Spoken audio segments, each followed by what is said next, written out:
Finally ready হয়ে গেছি। এবারে বেরোবো লহরিয়া ধামের উদ্দেশ্যে। তো চলুন লহরিয়া ধামের আজকের যে দৃশ্যটা সেটা আপনাদের সঙ্গে শেয়ার করব, সঙ্গে থাকবেন।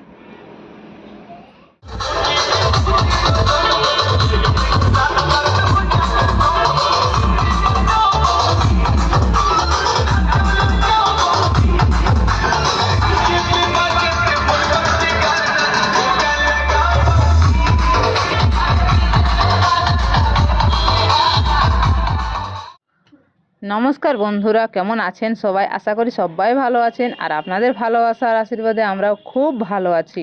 তো পাহাড়কলি কুসুমকলির পক্ষ থেকে আপনাদের জানাই স্বাগত। আর পাহাড়কলি কুসুমকলির পক্ষ থেকে আবারও একটা নতুন ব্লগ নিয়ে চলে আসছি আপনাদের সামনে। সঙ্গে থাকুন, সম্পূর্ণ ভিডিওটা অবশ্যই দেখবেন। আজকে হচ্ছে শ্রাবণ মাসের শেষ সোমবার, আর আমরা লহরিয়া ধামের উদ্দেশ্যে বেরিয়ে পড়েছি শ্রাবণ মাসের সোমবারে জল ঢালার জন্য। তো এই দেখুন, রাস্তার মধ্যে দেখতেই পাচ্ছেন কি প্রচুর পরিমাণে ভিড় জমেছে। আর এই ভিড় দেখে তো মনে হচ্ছে না যে আজকে বাবার মাথায় জল ঢালা হবে। আর জানি না এই লহরিয়া ধামে আজকে কি পরিস্থিতি হয়ে আছে। তো আজকে যে উপোস করে যাচ্ছি, অনেক আশা করে যে বাবার মাথায় জল ঢালবো, শ্রাবণের সোমবার বলে কথা।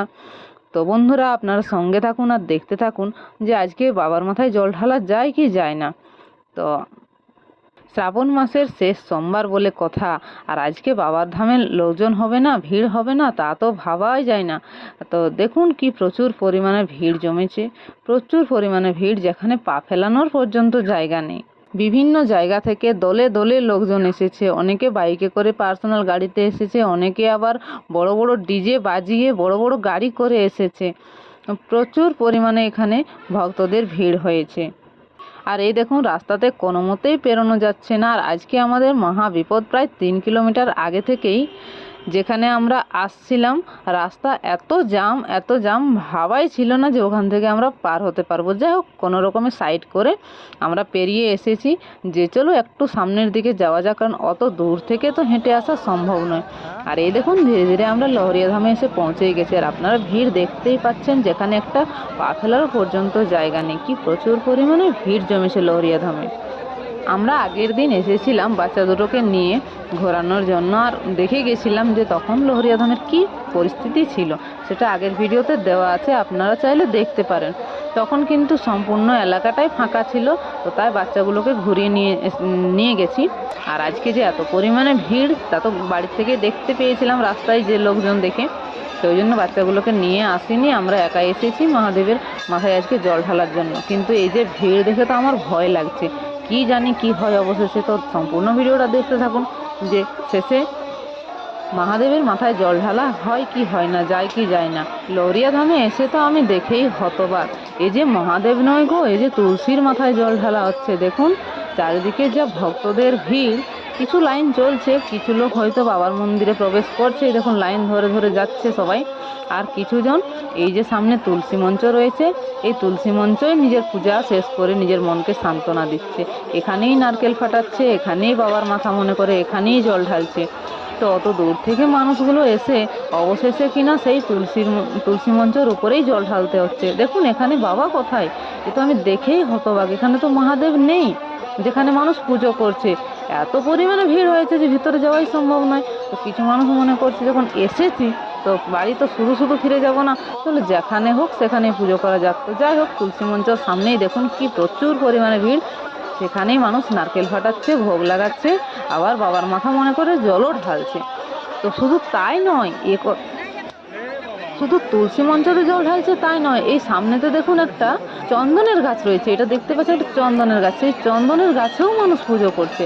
আর এই চারদিকে চারটা ষাঁড় রয়েছে, সেই ষাঁড়গুলোকেও পূজা করছে। তো সে যাই হোক, বাবার ভক্ত, ওনাকে পূজা করছে, কোনো অসুবিধা নেই। কিন্তু এই যে চন্দন গাছকে পূজা করছে, এখানে দেখুন ঝাউ গাছ রয়েছে, এই ঝাউ গাছকে মানুষ পুজো করছে।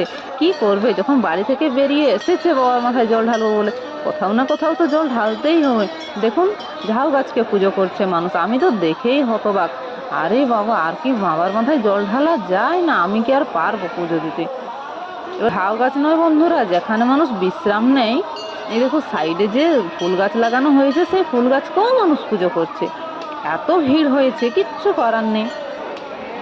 সেই বলেই শেষ নয়, এখানে দেখুন ধীরে ধীরে যেখানে মানুষ বিশ্রাম নিচ্ছে একটা গাছের তলায়, দেখতে থাকুন।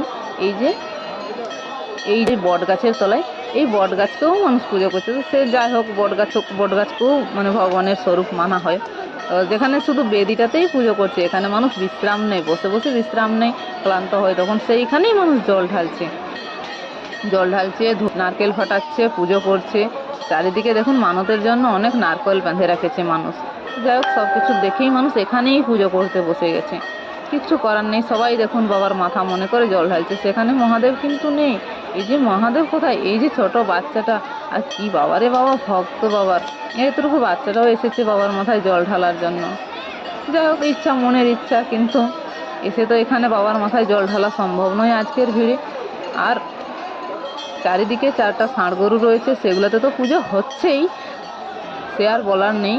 যাই হোক, বাবার যে উনি পরম ভক্ত, তো নন্দী ভিঙ্গি, তো তাতে পুজো করা কোনো অসুবিধা নেই। যাই হোক, আমি বলছি বলে যে ভগবানের থেকে ভগবানের ভক্তই বড়, তো ওই জন্য ওনাকে যে ষাঁড় গরুকে পূজা করলেও যাই হোক বাবার মাথায় যাবে পুজোটা।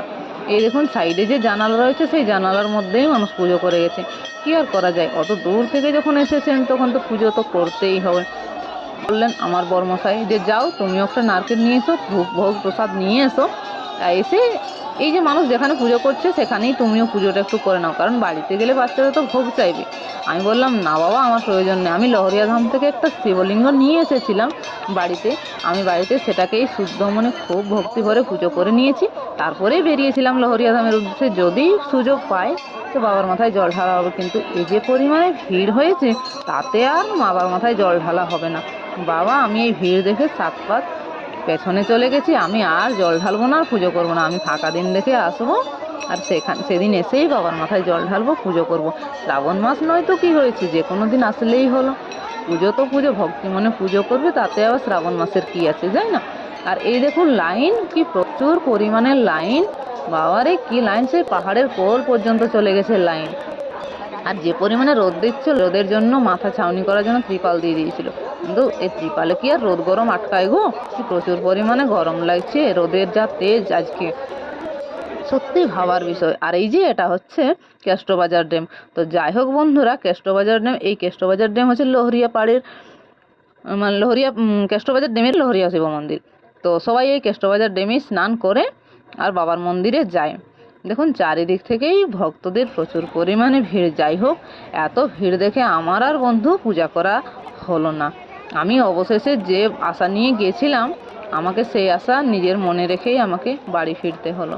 পুজো আর আমার করা হলো না, খুবই দুঃখের বিষয়। কিন্তু কি আর করা যায় বন্ধুরা, এখানে সেখানে পুজো করার থেকে পুজো না করে বাড়ি ফেরাটাই আমার সব থেকে শ্রেষ্ঠ মনে হলো।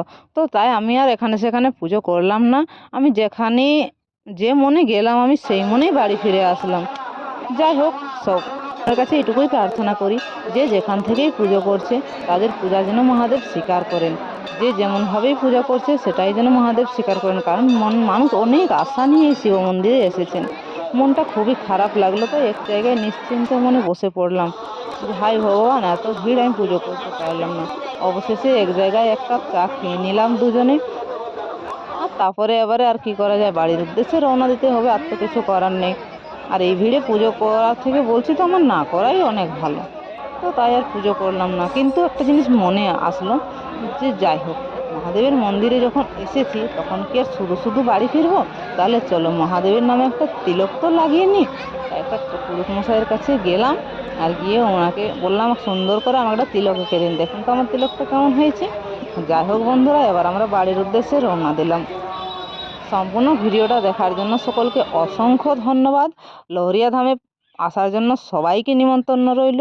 আর ভিডিওটি কেমন লাগলো অবশ্যই কিন্তু কমেন্ট করে জানাবেন, ভালো লাগলে লাইক করবেন, আর আমার চ্যানেলে নতুন হয়ে থাকলে সাবস্ক্রাইব করে সঙ্গে থাকবেন। যাই হোক বন্ধুরা, লহরিয়া ধামে অবশ্যই একবার আসবেন, ঘুরে যাবেন, সুস্থ থাকবেন, ভালো থাকবেন সবাই। মহাদেব সবাইকে যেন ভালো রাখে। সবাই মিলে প্রেম সে একবার বলো হর হর মহাদেব, জয় বাবা লহরিয়ানাথ। সবার মনস্কামনা পূর্ণ করো, সবাইকে ভালো রাখো।